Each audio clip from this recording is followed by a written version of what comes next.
अस्सलाम वालेकुम। इस वीडियो में हम physiological process of mechanical and chemical digestion in stomach को स्टडी करेंगे। स्टमक का हमारा ये सेकंड टॉपिक है और ये भी बहुत ही इम्पॉर्टेंट है। पिछली वीडियो में हमने स्टमक को डिस्कस किया था, उसके स्ट्रक्चर वगैरह को डिस्कस किया था, उसके अंदर कौन से ग्लैंड्स वगैरह होते हैं सारे हमने डिस्कस कर लिया था। आज हम उसके अंदर प्रोसेस कौन सा होता है, मैकेनिकल और केमिकल डाइजेशन कैसे होती है, इसको स्टडी करने वाले हैं। So let's start. As soon as food enters the stomach, both mechanical and chemical digestion start simultaneously. एक ही वक्त पर जैसे ही खाना स्टमक के अंदर दाखिल होता है तो वहाँ पर मैकेनिकल और केमिकल डाइजेशन शुरू हो जाती है। As the consequence of food anticipation, smell, taste, sight, sound, the stimulation signal are released by vagus nerve to the brain. तो यहाँ पर जैसे ही हम खाना खा रहे होते हैं तो वहाँ पर हम या उसको कोई एंटिसिपेशन हमारे पास होती है, या स्मेल होती है, टेस्ट होती है, साइट होती है और साउंड होती है। ये हमारे पास कुछ सेंसेस हैं। इन सेंसेस की वजह से जो है ये एक स्टिमुलेशन होती है और ये जो है वेगस नर्व यहाँ पर हमारे पास मौजूद होती है ह्यूमन डाइजेस्टिव सिस्टम में, और वो नर्व जो है ब्रेन को सिग्नल देती है। हमारे ब्रेन के पास इसकी इन्फॉर्मेशन जाती है कि हम खाना जो है वो अब खा रहे हैं या फिर खाना जो है स्टमक के अंदर पहुँचने वाला है। Are the distension of stomach due to actually food input specially protein in stomach. या तो स्टमक की डिस्टेंशन होती है, जैसे स्टमक के अंदर खाना आता है तो स्टमक थोड़ा सा जो भर जाता है, तो ये भी एक स्टिमुलाई हो सकता है। ब्रेन को इसी की वजह से पता जो है वो चल सकता है। The gastrin hormone is released into the blood. अब ये जो गैस्ट्रिन हार्मोन है ये रिलीज़ होगा ब्लड के अंदर। ब्लड के अंदर जैसे ही गैस्ट्रिन हार्मोन रिलीज़ होगा तो उसके बाद क्या होगा, the vagus nerve represent the main component the parasympathetic nervous system which oversees a vast array of crucial bodily functions। तो वेगस नर्व जो है ये एक पैरासिम्पैथिक नर्वस सिस्टम का एक बहुत ही इम्पॉर्टेंट हिस्सा है, एक बहुत ही इम्पॉर्टेंट कंपोनेंट है, और ये जो है हम बहुत सारे काम को जो है कंट्रोल कर रहा होता है। तो वेगस नर्व के कौन कौन से काम कर रहा है, जैसे कि एक कंट्रोल ऑफ डाइजेशन को कंट्रोल करता है, और इम्यून रिस्पॉन्स को कंट्रोल करता है, हार्ट रेट, और ऐसे दूसरे भी बहुत सारे जो काम है वो वेगस नर्व जो है सर्व करता है। तो ये जो है पैरासिम्पैथिक नर्वस सिस्टम का एक बहुत ही इम्पॉर्टेंट हिस्सा है। उसके बाद the gastrin way blood in stimulate the gastrin gland to release their gastric juices into the lumen of the stomach। तो जो गैस्ट्रिन हार्मोन जो रिलीज़ हुआ था हमारे पास पहले गैस्ट्रिन हार्मोन जो रिलीज़ हुआ था वो अब जाएगा, और वो क्या करेगा, वो गैस्ट्रिक ग्लैंड्स को जो है स्टिमुलेट करेगा। जो हमारे पास गैस्ट्रिक ग्लैंड मौजूद हैं, जैसे कि पेनक्रियाज हो गया और गाल ब्लैडर हो गया, तो ये हमारे पास गैस्ट्रिक ग्लैंड्स हैं, और इनको जो है ये स्टिमुलेट करेगा कि आप अपने जो है सीक्रेशन अब दें और जो जूसेस हैं वो सीक्रेट करें। और अब वहाँ से जो है सीक्रेशंस आएंगी, जूसेस आएंगे, एसिड्स आएंगे, और वो ब्लड के अंदर हमारे स्टमक के अंदर शामिल हो जाएंगे, स्टमक के ल्यूमेन में, मतलब स्टमक की खाली जो कैविटी होती है उसके अंदर आ जाएंगे, और वहाँ पर आकर जो है खाना वहाँ पर मौजूद होगा तो उस खाने को जो है वो डाइजेशन स्टार्ट कर देंगे। The gastric juice as already pointed out contain HCl and pepsinogen. अब हमें पता है कि गैस्ट्रिक जूस जो रिलीज़ होता है उसके अंदर HCl होता है, हाइड्रोक्लोरिक एसिड इसे कहते हैं। HCl एक एसिड है और ये हाइड्रोक्लोरिक एसिड गैस्ट्रिक जूस के अंदर मौजूद होता है, और दूसरा इसके अंदर एक पेप्सिनोजन जो है कंपाउंड एक मौजूद होता है। पेप्सिनोजन क्या है, ये इनएक्टिव फॉर्म है एक एंजाइम की, और वो एंजाइम है पेप्सिन। अब ये एंजाइम जब पेप्सिनोजन के फॉर्म में होगा तो ये इनएक्टिव होगा, काम नहीं कर पाएगा, और ये जब पेप्सिन में कन्वर्ट हो जाएगा तब ये काम करना स्टार्ट कर देगा। तो इसके अंदर HCl और पेप्सिनोजन दो चीज़ें यहाँ पर मिल रही हैं हमें गैस्ट्रिक जूस के अंदर। The HCl soften the food and kill the germs and convert the inactive pepsinogen into active proteolytic enzyme pepsin. तो यहाँ पर HCl जो है हाइड्रोक्लोरिक एसिड, ये क्या करेगा, खाने को नरम करेगा। खाने को पहले खाना सख्त होता था, अब उसको नरम कर देगा, और खाने के अंदर जो भी जर्म्स होंगे, जरासीम होंगे, उन्हें जो है वो मार देगा, उन्हें किल कर देगा, उन्हें ख़त्म कर देगा।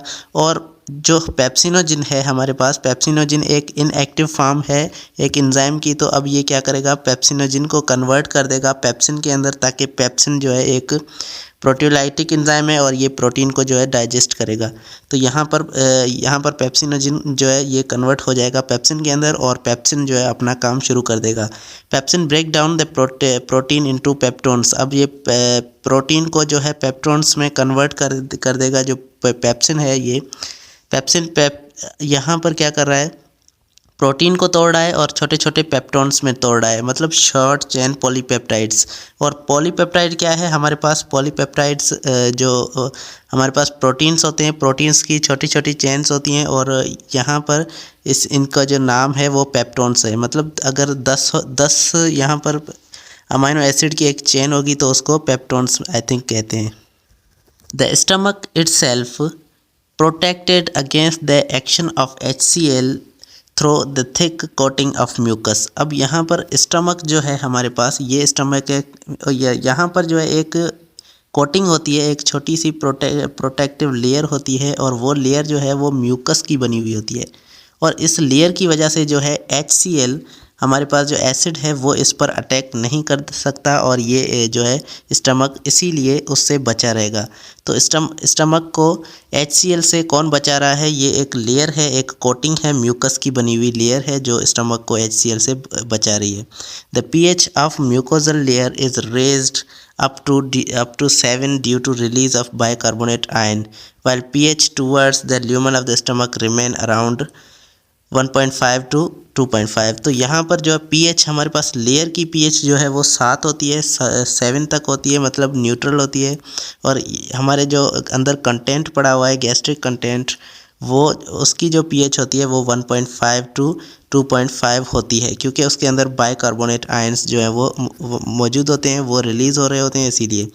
The factor affecting the gastric juice secretion are neutron.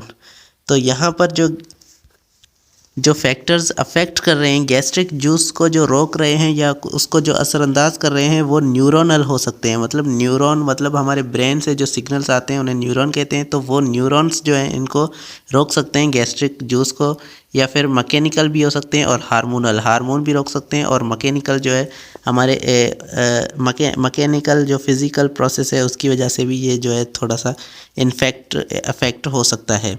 In infants, छोटे छोटे बच्चों में अनदर प्रोटीलाइटिक एंजाइम रेनिन और काइमोजिन। तो रेनिन या इसे काइमोजिन भी कहते हैं। तो काइमोजिन ये एक दूसरा एंजाइम है। ये क्या है, एक किस्म का एंजाइम है जो भी प्रोटीन को डाइजेस्ट करता है। अब कौन सी प्रोटीन को ये डाइजेस्ट करेगा, it is secreted turn milk soluble protein. अब ये सोल्यूबल मिल्क प्रोटीन जिसे कैजिनोजिन कहते हैं, तो कैजिनोजिन को ये क्या करेगा, ये कैजिनोजिन को तोड़ेगा, जो क्या है एक किस्म का मिल्क प्रोटीन है। छोटे बच्चे जो हैं वो क्या खाते हैं, मिल्क पीते हैं। तो उसके अंदर एक जो है मटेरियल, उसके अंदर एक प्रोटीन होता है जिसे मिल्क प्रोटीन कहते हैं और जिसे कैजिनोजिन भी कहते हैं। तो कैजिनोजिन को तो जो तोड़ता है वो होता है काइमोजिन। यहाँ पर पेप्सिन जो है प्रोटीन को तोड़ रहा होता है बड़े एल्डर्स में, बड़े लोगों में, और छोटे बच्चों में जो है काइमोजिन एक एंजाइम होता है, या इसे रेनिन भी कहते हैं। काइमोजिन एंजाइम जो है ये क्या करता है, ये मिल्क प्रोटीन छोटे बच्चों के अंदर जो मौजूद होता है उसे तोड़ देता है, उसे ब्रेक डाउन करता है। या मिल्क प्रोटीन को जो है ये कैजिनोजिन कहते हैं इनटू इनसॉल्युबल प्रोटीन, और ये छोटे छोटे प्रोटीन्स के अंदर जो है तोड़ा जाता है। Casein which is then digested by pepsin. अब ये कैजिन के अंदर जो है कैजिनोजिन को कन्वर्ट कर देगा कैजिन के अंदर। कैजिनोजिन मिल्क प्रोटीन है और कैजिन भी छोटा जो इनसॉल्युबल मिल्क प्रोटीन है। अब ये कैजिन जो बन चुका है ये जो है डाइजेस्ट किया जाएगा पेप्सिन के दौरान, क्योंकि पेप्सिन जो है प्रोटीन को डाइजेस्ट करने की सलाहियत रखता है। तो ये हमारे पास जो थी ये केमिकल डाइजेशन थी, क्योंकि ये सारी डाइजेशन जो है एंजाइम्स की हेल्प से हो रही है। अब हम डिस्कस कर रहे हैं मैकेनिकल डाइजेशन को। The process of mechanical digestion in stomach is the consequence of smooth muscles in the stomach which are already pointed out। हमने पहले पढ़े थे कि स्टमक के अंदर जो है 3 मसल्स की लेयर्स होती हैं और स्मूथ मसल्स जो मौजूद होते हैं उसकी 3 लेयर्स होती हैं। तीन लेयर्स कौन कौन सी होती हैं? इनर मोस्ट जो होती है वो यूनिक ऑब्लिक होती है, ऑब्लिकली ओरिएंटेड, मतलब ये ऑब्लिक शेप की होती है। And the middle one is circular, जो मिडल लेयर होती है वो सर्कुलर होती है, और आउटर लेयर होती है जो वो लॉन्गिट्यूडनल स्मूथ मसल्स की बनी हुई होती है। The contracting and peristaltic movements due to these muscles are responsible for churning of food in stomach।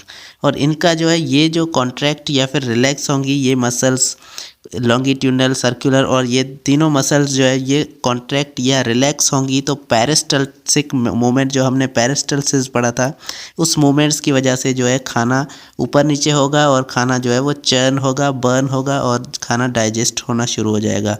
Mixing up of gastric juice with food and then transport of food from stomach to duodenum।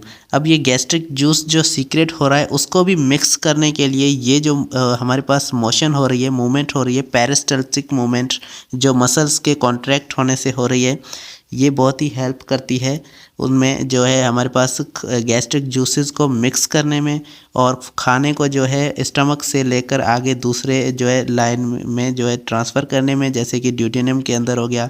तो stomach के बाद जो है खाना duodenum के अंदर जाता है, तो इसको ड्यूडेनम में भेजने के लिए भी ये मूवमेंट जो बहुत ही इंपॉर्टेंट होती है। The food after several hours of mechanical and chemical digestion becomes paste like chyme। अब ये बहुत घंटों की डाइजेशन के बाद मैकेनिकल डाइजेशन भी हो चुकी है, अब केमिकल डाइजेशन भी हो रही है। अब ये जो है खाना पेस्ट की तरह बन चुका होता है जिसे हम कायम कहते हैं, हम पहले भी इसको पॉइंट आउट कर चुके हैं। Which is transported bit by bit to first segment of the small intestine. अब ये जो है छोटे आराम से बिट बाय बिट जो है ये फर्स्ट सेगमेंट मतलब स्मॉल इंटेस्टाइन के पहले हिस्से तक ये जो है जाएगा, जिसका नाम क्या है? ड्यूडेनम। अब यहाँ पर जो है स्टमक का काम ख़त्म हो चुका है, क्योंकि खाने को स्टमक को जो भी करना था वो स्टमक खाने को डाइजेस्ट कर चुका है। अब ये खाना जो है ये इस मूवमेंट की वजह से जो है ये आगे बिट बाय बिट आराम से आगे जाएगा, और नेक्स्ट पार्ट जो आता है स्मॉल इंटेस्टाइन का वो क्या है? वो है ड्यूडेनम, और ड्यूडेनम के अंदर खाना जो है जाना शुरू हो जाएगा। The process of mechanical digestion through its breaking down of food particle into smaller parts thus increases the surface area of food for chemical cavity of digestive juices। इसके अंदर जो मैकेनिकल डाइजेशन इसके अंदर हो रही है वो मैकेनिकल डाइजेशन जो है वो बहुत ही इम्पॉर्टेंट है, क्योंकि फूड जो है वो ब्रेक डाउन हो रहा है छोटे छोटे पार्टिकल्स में। अब ये छोटे छोटे पार्टिकल्स जो हैं इन पर जो है ये केमिकल एक्टिविटी की जा सकती है, क्योंकि अगर फूड के जो है बड़े बड़े मॉलिक्यूल्स होंगे तो केमिकल्स जो है वो सिर्फ उसको बाहर से अटैक कर पाएंगे, अंदर से जो है वो उस खाने को सही से अटैक नहीं कर पाएंगे। इसीलिए यहाँ पर जो है मैकेनिकल डाइजेशन का बड़ा काम है, वो जो है छोटे छोटे टुकड़ों में खाने को जो है तोड़ देती है। अब ये छोटे टुकड़े जो खाने के हैं इसके अंदर जो है केमिकल्स जो है सही से अटैक कर पाएंगे। अब ये केमिकल्स कौन से हैं? ये जो डाइजेस्टिव जूसेस से आते हैं, जैसे कि गैस्ट्रिक एसिड, और इनके अंदर जो एंजाइम्स मौजूद होते हैं वो सारे जो है वो केमिकल डाइजेशन करते हैं। तो अब हमें पता चल रहा है कि मैकेनिकल डाइजेशन जो स्टमक के अंदर हो रही है वो मूवमेंट्स की मदद से हो रही है, और ये भी बहुत ही इम्पॉर्टेंट है केमिकल डाइजेशन करने के लिए। और केमिकल डाइजेशन वो तो बहुत ही इम्पॉर्टेंट होती है। उसके बाद हमारे पास यहाँ पर छोटा सा एक टॉपिक आ रहा है कि एब्जॉर्प्टिव रोल ऑफ स्टमक के अंदर एब्जॉर्प्शन का क्या रोल है, स्टमक के अंदर एब्जॉर्प्शन होती है या फिर नहीं। तो ये छोटा सा टॉपिक है, इसको स्टडी करते हैं। Behind playing a major role in digestion of food, stomach contributes a minor role in absorption process also. तो मेजर रोल इसका जो है वो डाइजेशन के अंदर है, स्टमक मेजर रोल प्ले करता है डाइजेशन के अंदर, डाइजेशन उसका मेन मकसद है, और उसके बाद ये जो है छोटा सा एक रोल प्ले करता है एब्जॉर्प्शन के अंदर। थोड़े से मटेरियल जो है ये स्टमक एब्जॉर्ब करता है। It absorb few of the digestive product, कुछ प्रोडक्ट जो है ये एब्जॉर्ब करता है, जैसे कि water, glucose and some simple sugars, amino acids and some fat soluble substances. तो स्टमक जो है कुछ थोड़ा सा जो है पानी वगैरह ये जो है एब्जॉर्ब कर लेता है। ग्लूकोज जो है वो थोड़ा सा एब्जॉर्ब करता है, जैसे कि अगर थोड़े से छोटे मोनोसेक्राइड्स जो है मिल जाते हैं तो वो जो है ये छोटे छोटे पार्टिकल्स को सिर्फ एब्जॉर्ब कर पाता है। अमाइनो एसिड जो है ये छोटे एक पार्टिकल्स हैं तो ये इनको भी जो है एब्जॉर्ब कर लेता है, और कुछ सब्सटेंस फैट सोल्यूबल सब्सटेंस को भी जो ये एब्जॉर्ब कर लेता है। तो इसका एब्जॉर्प्शन में छोटा सा रोल है और इसका जो है डाइजेशन में बहुत ही बड़ा रोल है। तो ये था आज का हमारा टॉपिक। उम्मीद है आपको अच्छा लगा होगा।